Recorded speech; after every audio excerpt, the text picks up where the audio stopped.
Hadratul Mukarramin wal Mukarramin, para rawuh, para bapak ibu, para sedherek, mugi-mugi tansah pinaringan rahmat maghfirah barokah saking kersane Allah Subhanahu wa taala. Alhamdulillah malam hari ini kita dapat bertemu kembali di rumah Allah yang mulia ini. Bersama-sama kita melaksanakan sholat berjamaah, wirid, doa, dilanjutkan dengan kajian thalabul ilmi. Mudah-mudahan semua amal kita, ibadah kita diridhoi oleh Allah Subhanahu wa taala. Mudah-mudahan ngaji kita diberikan ilmu yang bermanfaat, membawa kebaikan, membawa manfaat untuk urusan agama kita, dunia kita, dan akhirat kita. Amin ya rabbal alamin. Bismillahirrahmanirrahim. Kita melanjutkan pembahasan tentang kurban. Al-aslu fil udhiyati qauluhu ta'ala fasalli li rabbika wanhar. Dalil udhiyah atau kurban. Dalilnya kurban itu dari mana sih? Ternyata dalil kurban itu berasal dari Al-Quran, firman Allah Subhanahu wa ta'ala, ayat kedua dari surat Al-Kautsar itu, inna a'tainakal kautsar fasalli li rabbika wanhar. Fasalli, salatlah, li rabbika, karena Tuhanmu, wanhar, dan sembelihlah. Makanya para ulama kemudian mengatakan tafsirnya ayat ini, sholatlah dan sembelihlah. Sholat apa yang dimaksud di ayat ini? Mayoritas ulama mengatakan sholat yang dimaksud ya sholat Idul Adha, lebih tepat lagi. Kenapa? Karena sholat yang dilanjut dengan menyembelih adalah Idul Adha. Sholat apa lagi yang disambung dengan menyembelih kalau bukan Idul Adha? Karena ini juga, maka para ulama itu mengatakan Idul Adha itu afdol daripada Idul Fitri. Secara keagungan, kemuliaan, Idul Adha itu lebih besar daripada Idul Fitri. Kenapa begitu? Karena Idul Adha dalilnya ada di Al-Quran. Kalau Idul Fitri itu tidak ada di Al-Quran. Idul Fitri di hadis saja. Yang ada di Al-Quran hanya Idul Adha. Dalilnya ini, fasalli li rabbika, salatlah untuk Tuhanmu, wanhar, dan sembelihlah binatang. Sembelihlah binatang untuk mendekatkan diri kepada Allah. Maksudnya kurban. Wa khabar itu dari Al-Quran yang tadi. Kalau dari hadis ada dua yang menjadi dasar kurban. Yang pertama hadis ma'amila ibnu Adam yauman nahri min amalin ahabba ilallahi ta'ala min iramatid dam. Tidak ada amal yang lebih disukai Allah di hari Nahr melebihi dari menyembelih binatang kurban. Jadi kalau tanggal 10 apa amalan yang paling disukai Allah di tanggal 10 Dzulhijjah? Maka jelas jawabannya adalah menyembelih kurban. Wa Anas radhiyallahu anhu, hadis kedua dari Sayyidina Anas bin Malik, dhahan Nabi sallallahu alaihi wasallam bi kabshain amlahain. Nabi SAW pernah berkorban dengan dua domba berwarna putih aqranain yang bertanduk. Dzabahahuma biyadihil karimah. Nabi SAW kemudian menyembelih sendiri dengan tangan beliau. Dua kambing disembelih sendiri oleh Nabi SAW. Maka ini juga diambil kesimpulan hukum oleh para ulama kita, laki-laki kalau bisa menyembelih sendiri, afdal menyembelih sendiri. Kalau tidak bisa, ya mewakilkan. Kalau perempuan menyembelih sendiri, tetap afdal mewakilkan. Oke, kalau perempuan, kalau laki-laki kalau mampu menyembelih sendiri, afdal menyembelih sendiri. Perempuan meskipun bisa menyembelih sendiri, tetap afdalnya mewakilkan. Itu tadi adalah dalil kurban dari Al-Quran dan Hadis. Yang ketiga, ini yang juga biasa menjadi pertanyaan. Yukrahu li muridit tadhiyah an nafsihi fi ashri dzil hijjah walau yaumal jum'ah hatta yudhi ay yuzila syai'an min sya'rihi aw ghairihi ka dhufrihi wa sa'iri ajza'ihi dhahirah ila dam. Makruh bagi orang yang mau kurban untuk makruh apa? Makruh untuk memotong apapun dari tubuhnya, baik itu rambut, kuku atau lainnya. Kapan kemakruhan ini berlangsung? Mulai tanggal 1 sampai disembelih hewannya. Kalau disembelih tanggal 10 ya sampai tanggal 10 itu. Walau yaumul Jumat, meskipun hari Jumat. Meskipun hari Jumat tetap makruh potong kuku kalau orang itu mau kurban. Potong kuku, potong rambut, menghilangkan apapun dari tubuhnya, ilad dam, kecuali darah. Nah, kalau darah ala khilafin, ada khilaf. Maksudnya apa darah nih? Bekam, cadu atau donor atau lainnya gitu. Orang yang mau kurban ngambil darah di 10 hari pertama bulan Dzulhijjah ini makruh. Wa qila yahrum dzalik. Bahkan wa alaihi Ahmad malam yahtaj ilaih. Bahkan ada sebagian ulama yang mengatakan enggak cuma makruh tapi haram. Potong kuku, potong rambut, ngambil darah dan lainnya, sebagian ulama berpendapat itu bukan makruh malah haram. Wa alaihi Ahmad. Siapa yang pendapat itu? Imam Ahmad bin Hanbal. Mazhab Hambali mengatakan haram itu. Malam yahtaj ilaih, kalau tidak ada keperluan. Fa in ihtaja, kalau ada keperluan, faqad yajib, bisa wajib. Enggak makruh, apalagi haram, justru malah wajib kalau ada keperluan. Contohnya nomor kakot iya disarit, memotong tangan pencuri mau kurban, sudah diputuskan sama hakim, apakah boleh tangannya dipotong? Bukan cuma boleh, ya malah jadi wajib. Tapi contoh ini kejauhan gitu. Contoh yang dekat, wasitani balighin, khitannya anak balik. Umpami kula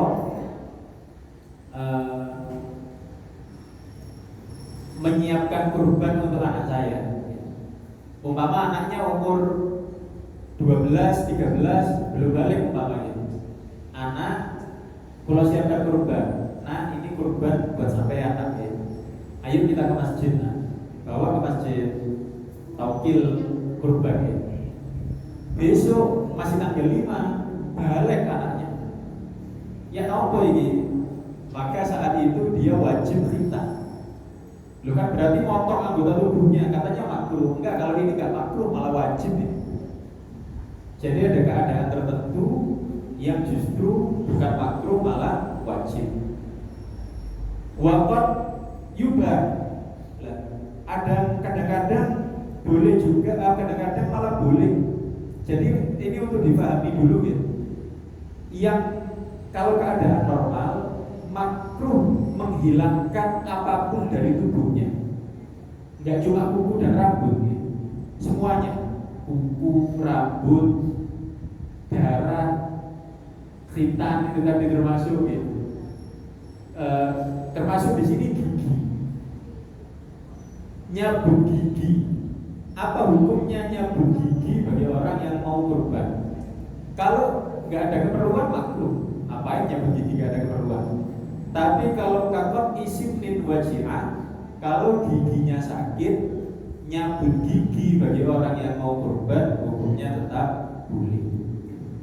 Jadi yang kita pahami adalah kesimpulannya, memang orang mau kurban makruh potong rambut, potong kuku, ambil darah dan lain sebagainya kalau tidak ada keperluan. Kalau ada keperluan, hilang kemakruhannya. Bisa jadi mubah, bisa jadi sunnah, bisa juga malah wajib. Contoh yang sunnah, khitan anak yang belum balik, anak udah mau sudah disiapkan kurban. Nah ini ayo kita ke masjid kurban sampai anak. Besoknya mumpung anaknya belum dikhitan, masih umur 9 tahun, udah ayo ke dokter khitan aja. Katanya makruh kalau potong. Enggak, ini tidak makruh, kalau kita tetap sunnah mumpung anaknya mau. Kemudian buaya dulu waktu tadhiyah. Nah ini juga di pertemuan yang lalu sempat ditanyakan. Sambil nanti ditanyakan lagi kalau ada yang belum jelas. Ia dulu waktu tadhiyah, masuk waktu penyembelihan hewan kurban. Idza tala'atis syamsu yauman nahri wa ma qadru rak'atain wa khutbatain khafifat. Kalau dipikir detailnya begini, detailnya kalian nanti simpelnya ya. Detailnya adalah setelah matahari terbit ditambah waktu yang cukup untuk sholat 2 rakaat dan 2 khutbah singkat. Detailnya begitu, gampangnya pokoknya setelah khutbah Idul Adha. Tapi kalau dibilang harus setelah khutbah Idul Adha nggak tepat juga. Karena begini ya, matahari terbit kemudian setinggi tombak itu ya, kemudian sholat dan khutbah butuh berapa lama? Misalnya sholat dan khutbah setengah jam cukup. Jam berapa selesainya? 6:30 sudah selesai semua. Misalnya, berarti boleh menyembelih kurban 6:30. Umpama di suatu masjid, umpama mengadakan sholat idnya jam 8, gimana? Boleh, tidak apa-apa sholat id jam 8. Paginya beli kurban dulu 6:30 gimana? Tidak apa-apa. Kan belum sholat, tapi waktunya sudah cukup untuk sholat dan khutbah itu. Jadi bisa dipahami ya? Jadi waktu masuk penyembelih kurban itu adalah setelah matahari terbit ditambah waktu yang cukup untuk sholat 2 rakaat dan 2 khutbah singkat. Artinya kalaupun di suatu masjid sholatnya jam 9 atau jam 10, pagi-pagi nyembelih kurban dulu ya tidak apa-apa. Tapi kan normalnya kalau kita di semua tempat ya, kayaknya nggak ada yang sholat id jam 8 kan tidak ada. Di mana-mana di Pulau Bintan sholat id ya jam 6 itu udah rata-rata. Jadi gampangnya menyembelih kurban itu adalah setelah khutbah id, setelah negara acara sholat id saat khutbah ini. Bukan pas khutbah juga ya. Kalau sih khutbah di rumah hari nyembelih kurban juga. Kalau malamnya gimana? Tidak boleh, tidak jadi kurban. Dagingnya hukumnya tetap halal, cuma nggak jadi kurban.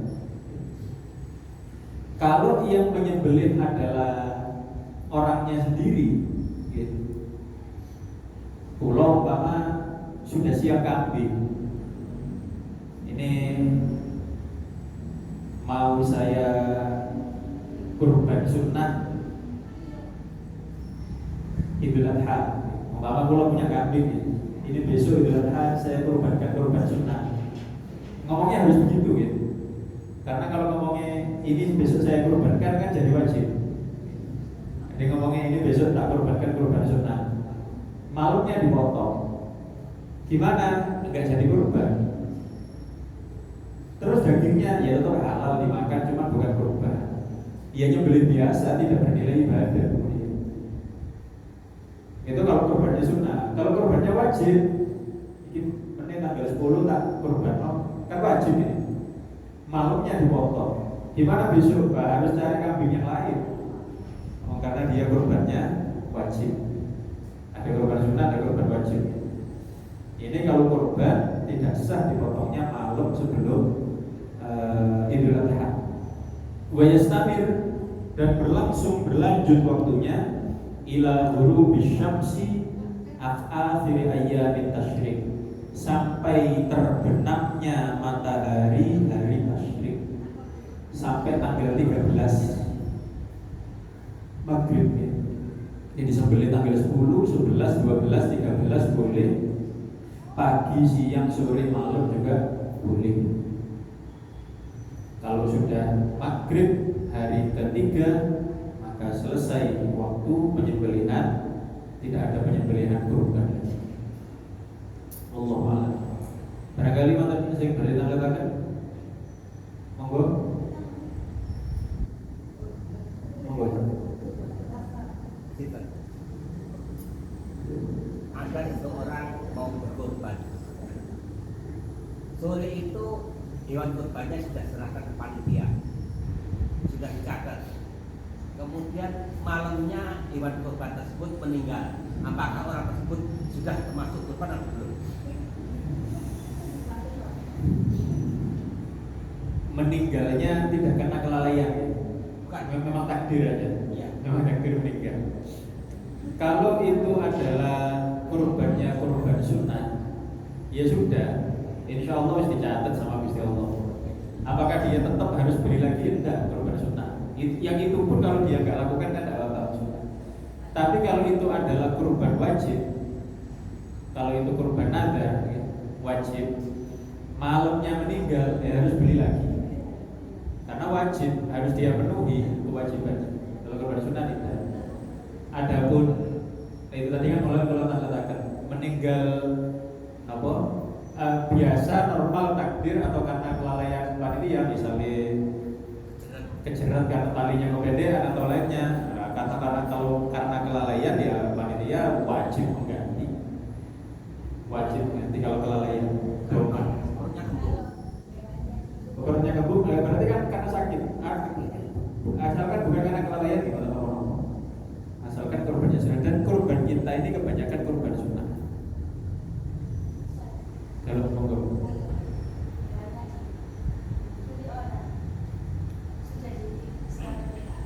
Oke.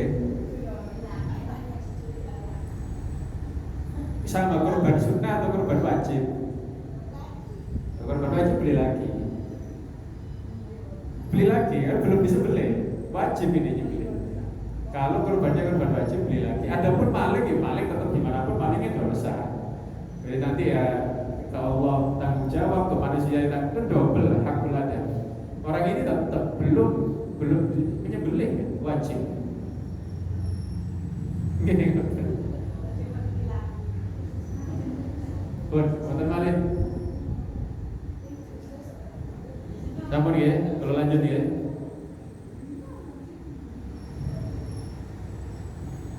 Nah ini yang juga biasa sering ditanyakan. Lau nawal aqiqata wal udhiyata. Niatnya didobel. Ya niat aqiqah, ya niat udhiyah, kurban. Satu kambing kebetulan punya anak perempuan belum di aqiqahi. Satu kambing niat dua, niat kurban dan niat aqiqah.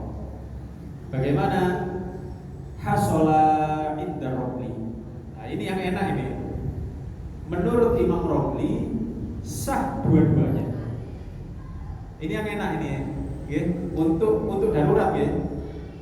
Maksudnya darurat ini ya. Uangnya terbatas ini. Kalau dua akeh ya jangan gini lah, medit dua akeh di niati double. Menurut Imam Romli niat akikah dan kurban dengan satu kambing hasola, dua-duanya dapat. Walam tahsul wahidatun minhuma 'inda Ibni Hajar.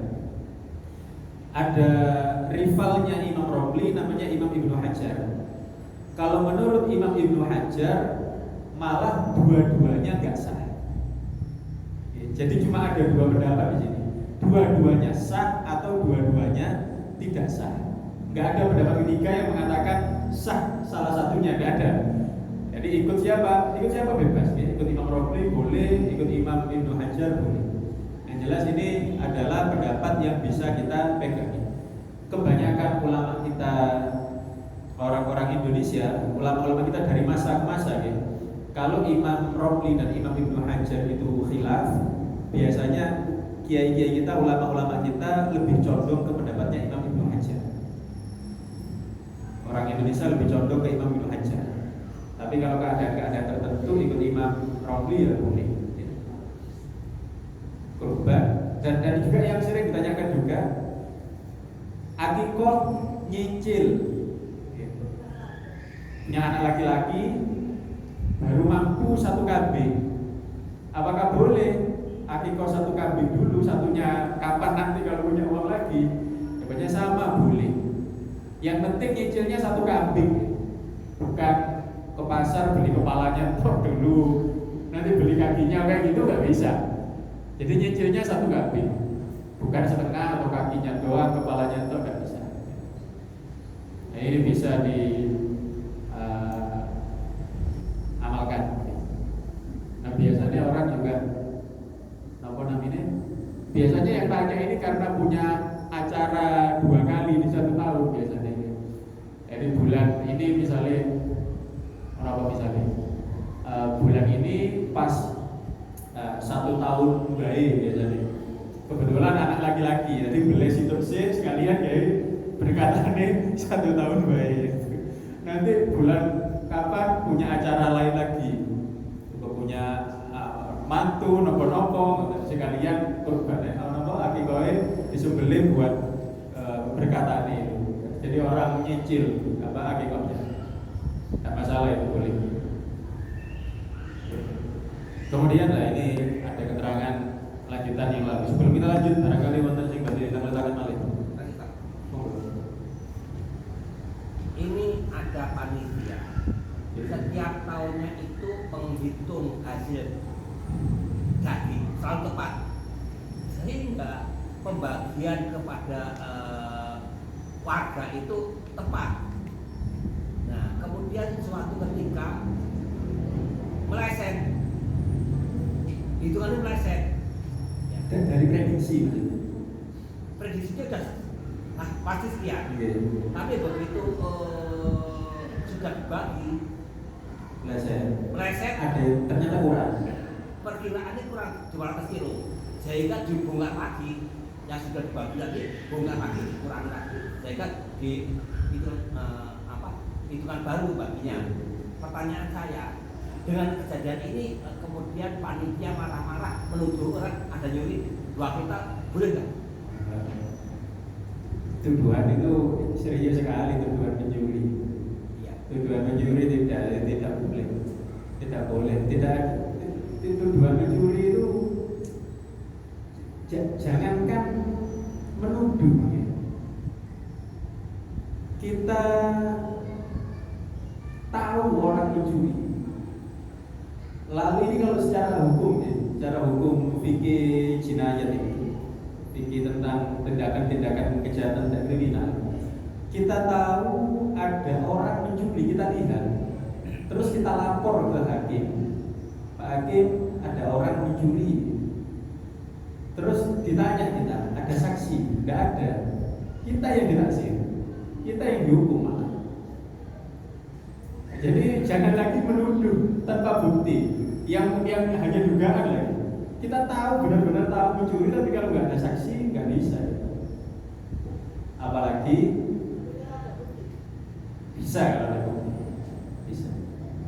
Dan bukti yang diterima oleh hakim. Kalau buktinya tidak terima ya tetap tidak bisa. Nggak boleh. Ya pencuri itu biar urusan dia sama Allah. Kalau ini tuh nggak sama Allah doang, ini haknya manusia juga. Tapi memang sangat mungkin karena tidak pernah meleset. Nggak pernah meleset. Tapi waktu itu 2 kintal. Sekitar 2 kintal, sehingga berubah semua itu timbangannya itu. Bikin repot. Bongkar lagi. Mudah-mudahan panitia-panitia semuanya jujur. Panitia zakat, panitia kurban, ya. Tanggungannya berat. Ya. Kemudian, kalau lanjut dulu ya. Nah, karena ini lanjutannya mirip dengan yang itu tadi, ada yang tepat dengan itu tadi.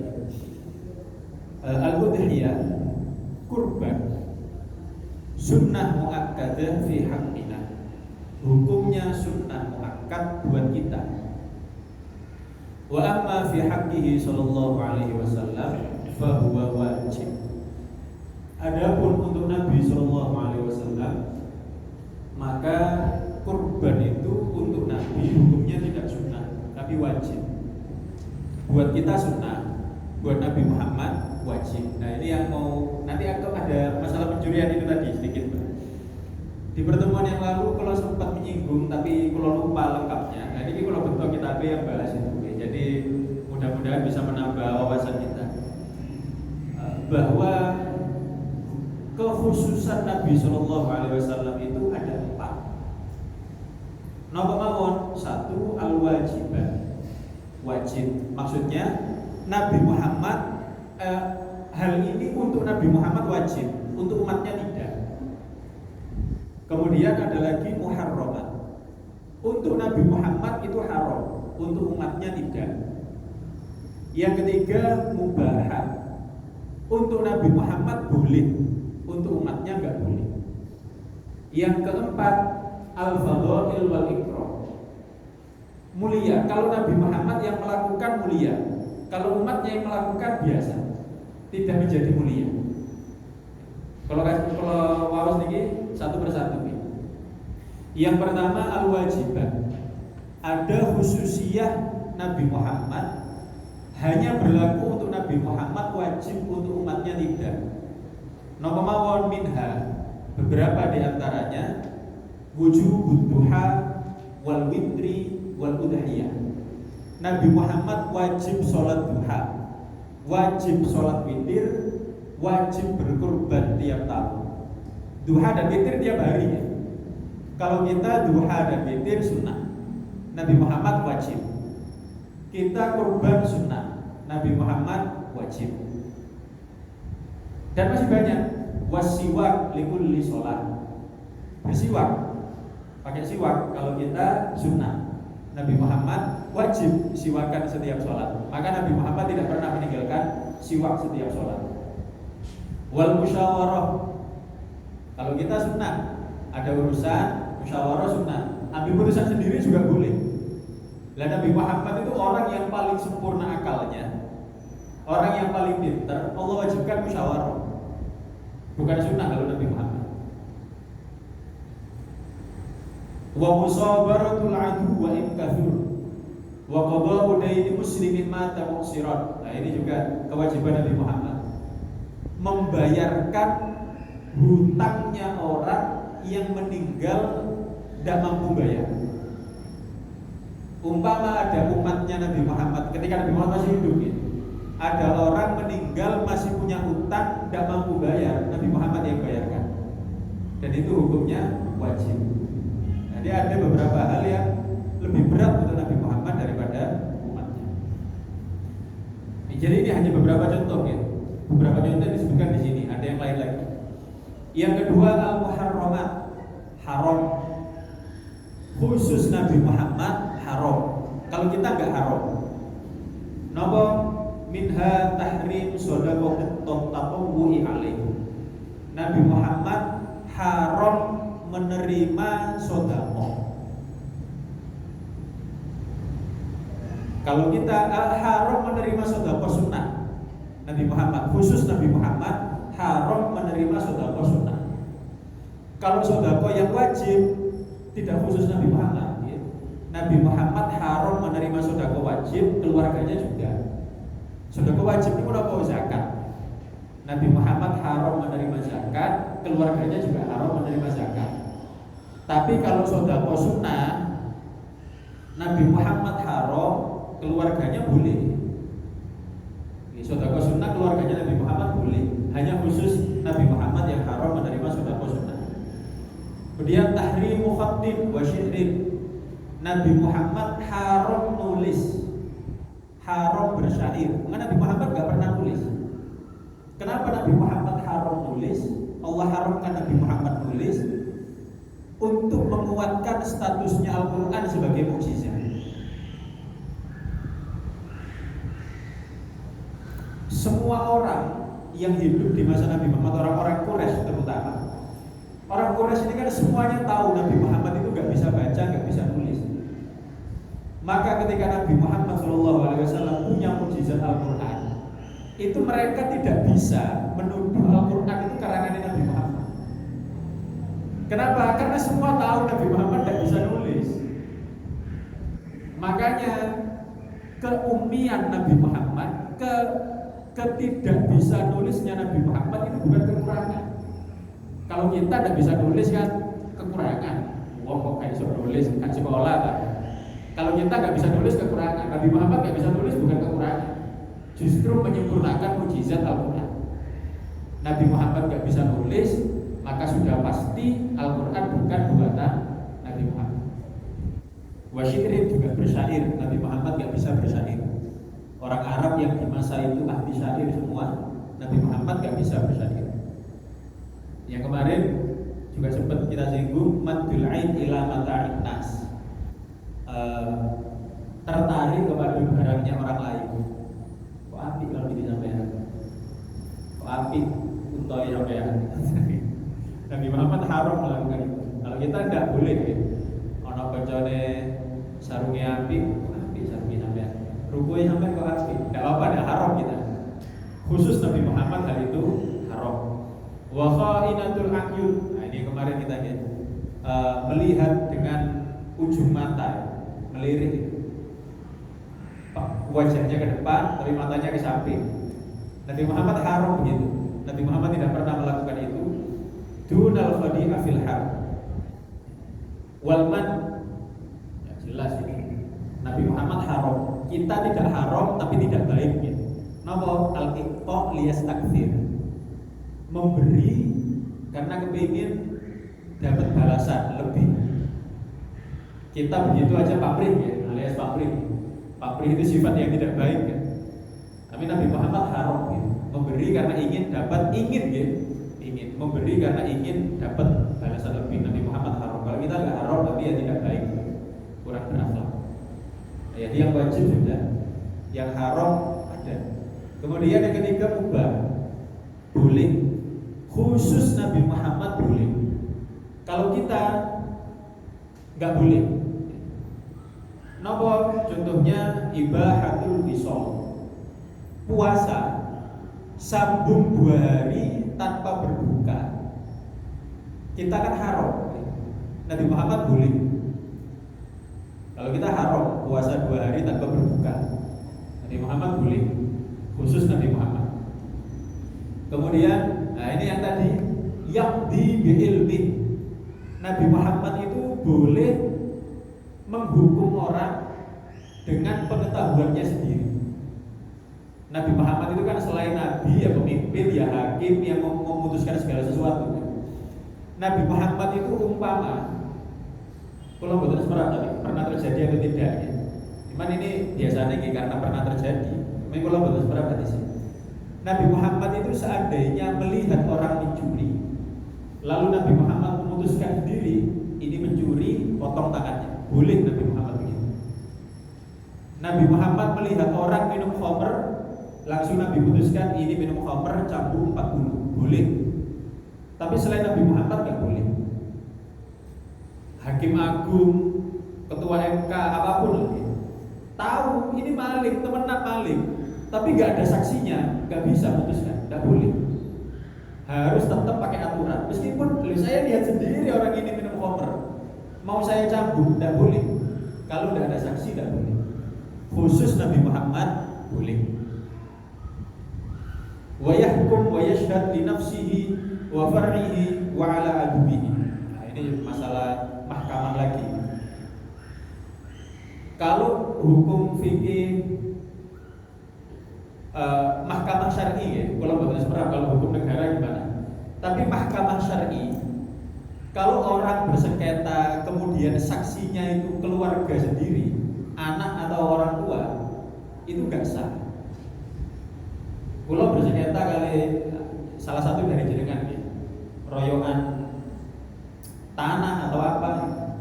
Kulo ditanya hakim, mana saksinya Pak? Saksi saya, anak saya. Saksi yang menguatkan saya ya. Saksi saya. Siapa saksinya? Anak. Oh nggak oleh, nggak boleh. Tapi Nabi Muhammad boleh. Umpama anak atau orang tua ya. Umpama anaknya Nabi Muhammad Sayyidah Fatimah gitu.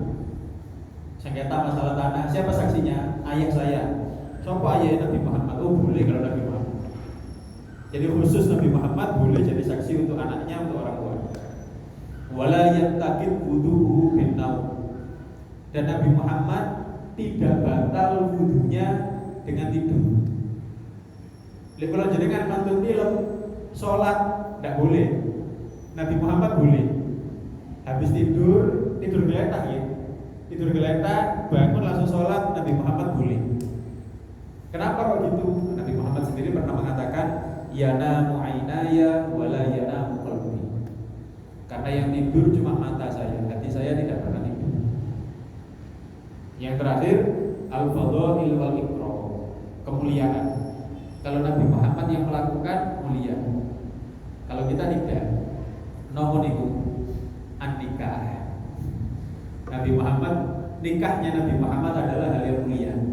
Kalau kita tidak, nikah itu mubah. Nikah itu jadi ibadah kalau memenuhi hak pasangan dan seterusnya. Tapi nikah boleh buat kita. Tidak. Pernikahan kita mulia apa tidak? Ya tergantung. Memenuhi hak pasangan atau tidak. Kalau memenuhi hak pasangan pasti mulia. Tapi kalau tidak memenuhi hak pasangan jadi haram. Kalau Nabi Muhammad tidak, pernikahannya Nabi Muhammad pasti mulia. Karena Nabi Muhammad tidak mungkin tidak memenuhi hak pasangan. Ini tadi adalah hal-hal yang khusus keistimewaan Nabi Muhammad SAW. Kembali ke kurban tadi ya. Kurban itu adalah salah satu ibadah yang khusus Nabi Muhammad SAW, hukumnya wajib. Adapun buat kita hukumnya sunnah muakkadah kifayah ala ahlil bait. Sunnah kifayah, sunnah muakkad yang kifayah untuk satu keluarga. Jadi kalau dalam satu keluarga ada satu yang kurban, maka yang lain tidak kurban, tidak apa-apa. Tidak apa-apa maksudnya apa? Tidak makruh. Karena kurban bagi yang tidak kurban bagi yang makruh, tidak kurban bagi yang mampu, hukumnya makruh. Tidak kurban bagi yang mampu, hukumnya makruh. Tidak haji bagi yang mampu, hukumnya haram. Melainkan kurban dan haji kita bilang ada kemiripan. Haji wajib bagi yang mampu, kurban sunnah bagi yang mampu. Dan tidak harus memampukan diri. Tidak harus memampukan diri. Tidak harus nyelengi, boten wajib nyelengi untuk haji, tidak wajib nyelengi untuk kurban. Pokoknya gilih duit-duit di budal. Kalau punya uang lakukan, kalau tidak ya boten apa-apa. Mohon maaf saya.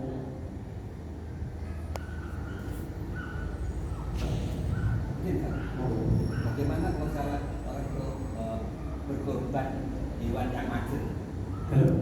Hewan yang majer nggak bisa beranak. Hewannya itu majer, dina majer, boleh pak kita? Bukan masalah. Hewannya tidak bisa beranak. Kambing atau sapi atau unta tidak bisa beranak. Biasanya kenapa ya? Maksudnya jenisnya pak betina. Saya nggak bisa makan. Bukan masalah, bukan masalah. Bukan masalah. Malah justru di sini ada yang ada keterangan malah Imam Ibnu Hajar ini, justru Imam Ibnu Hajar itu berpendapat mungkin agak sedikit kemiripan ya. Malah yang ada di sini ya, apa hukumnya kurban dengan binatang yang sedang hamil? sedang hamil dikurbankan. Kalau nggak bisa hamil malah nggak apa-apa, nggak ada pembahasan, nggak masalah. Kenapa? Yang ada malah hewan yang sedang hamil dikurbankan. Kalau kata Imam Hajar nggak boleh, hewan sedang hamil dikurbankan nggak boleh. Entah ini mungkin yang biasa berurusan dengan ini mungkin lebih paham ya. Karena kata Imam Hajar, hewan yang sedang hamil dagingnya berkurang. Apa namanya? Nutrisinya, kebaikan dagingnya berkurang karena sebagian yang dibutuhkan oleh binatang asupannya berpindah ke anaknya jadinya. Jadi kalau hewan lagi hamil dikurbankan justru ada khilaf. Yang belajar bilang nggak boleh, yang lain bilang boleh asalkan tidak merusak daging. Tapi kalau hewan panjer istilahnya, manjer, bukan masalah. Tapi di desa kenapa nggak ada yang berkorban yang betina? Oh, boleh kenapa tidak? Bukan masalah ini. Jantan betina jantan semua. Lebih banyak dagingnya. Orang ini lebih banyak dagingnya. Kan kamu kalau jantan kan ada ekstra di antara kakinya kan ada daging tambahan, ada torpedo dan anunya. Oh boleh. Jantan betina ada masalah. Boleh. Afdal yang mana? Afdal yang besar. Nah sekarang kalau dua-duanya persis ini, tentu yang jantan lebih banyak. Kalau kelihatannya sama persis, yang jantan lebih banyak dagingnya. Makanya orang lebih mengutamakan yang jantan. Tapi kalau jantan kecil sama betina besar, ya tetap afdal betina besar. Justru yang afdal yang besar, bukan yang jantan atau betina. Boleh ya? Kalau tidak ragu mengatakan ini, boleh kurban akikah pakai yang jantan, pakai yang betina, boleh. Pakai yang hamil, Imam Hajar bilang tidak boleh. Yang sedang hamil maksudnya, sedang hamil. Imam Hajar mengatakan tidak boleh. Sampun ya. Kalau masih ada yang ingin tanyakan, bisa ditanyakan di pertemuan yang akan datang. Masih ada beberapa pembahasan ya. Setidaknya kita bahas ini sampai nanti sampai waktunya kurban itu sendiri. Yang ada yang cacat yang membuat tidak boleh untuk dijadikan korban ada 7 nih. Dan dari 7 ini tidak ada betina itu tidak ada. Nanti yang tidak boleh itu yang sakit kulit, yang matanya apa istilah pincet, yang pincang, yang kurus, yang telinganya lubang, ini tidak boleh. Insya Allah di pertemuan